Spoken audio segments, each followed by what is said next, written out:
ભરૂચ તાલુકા પંચાયતના તાલુકા વિકાસ અધિકારી નરેશ લાડુમોરને માહિતી અધિકારના કાયદા મુજબ માહિતી નહીં આપતા મામલે માહિતી આયોગમાં ફરિયાદ કરવામાં આવી હતી, જેને લઈને તાલુકા વિકાસ અધિકારીને જવાબ આપ્યો હતો કે સમય ન હોવાથી તેઓ આ માહિતી આપી શક્યા ન હતા। આથી અરજદારે ફરી માહિતી આયોગમાં ફરિયાદ કરતા આ માહિતી આયોગ દ્વારા ટીડીઓને 5000નો દંડ ફટકારવાનો હુકમ કરી દીધો છે। ભરૂચ તાલુકાના હિંગલોટ ગામ ખાતે રહેતા સુહેલ મુનસી નામના અરજદારે ગામમાં થયેલા કામોમાં ભ્રષ્ટાચારના આક્ષેપ અંગે માહિતી અધિકાર હેઠળ કેટલીક માહિતી તાલુકા વિકાસ અધિકારી નરેશ લાડુમોર પાસે માંગી હતી। જો કે નરેશ લાડુમોર દ્વારા માહિતી આપવામાં ન આવતા આ અંગે માહિતી આયોગમાં ફરિયાદ કરવામાં આવી હતી। આયોગ દ્વારા તાલુકા વિકાસ અધિકારીને માહિતી ન આપવાનું કારણ પૂછવામાં આવતા તેઓએ કામની વ્યસ્તતા હોવાનો જવાબ રજૂ કર્યો હતો, પરંતુ તે ઉચિત ન જણાતા માહિતી આયોગ દ્વારા ભરૂચ તાલુકા વિકાસ અધિકારી નરેશ લાડુમોરને ₹5000નો દંડ ફટકારવાનો હુકમ કરવામાં આવ્યો છે। અત્રે ઉલ્લેખનીય છે કે નરેશ લાડુમોર અગાઉ આમોદ તાલુકા વિકાસ અધિકારી તરીકે ફરજ બજાવતા હતા। એ દરમિયાન પણ માહિતી આયોગે તેમને માહિતી ન આપવા બદલ ₹5000નો દંડ ફટકાર્યો હતો।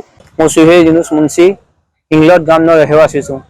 મેં હિંગલોટ ગામમાં જે ભ્રષ્ટાચાર થતો આવેલો છે તેની અલગ અલગ માહિતી મેં તાલુકા વિકાસ અધિકારી શ્રી લાડુમોર સાહેબને આરટીઆઈ હેઠળ માહિતી માંગેલી।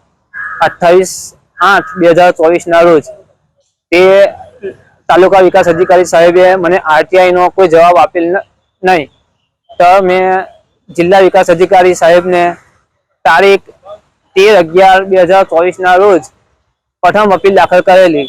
તેની સુનાવણી ચાલુ થતા તાલુકા વિકાસ અધિકારી સાહેબને 7 દિવસમાં મને માહિતી પૂરી પાડવાનો હુકમ કરેલ, પરંતુ 10 મહિના જેવો સમયગાળો થઈ જતા તાલુકા વિકાસ અધિકારીએ મને કોઈ જવાબ આપેલ નહીં। ત્યારબાદ મેં ગાંધીનગર ખાતે આયોગમાં અપીલ દાખલ કરેલી। તેની સુનાવણી ચાલુ જતા તાલુકા વિકાસ અધિકારી શ્રી લાડુમોરને આયોગ તરફથી ₹5000નો દંડ કરેલ છે।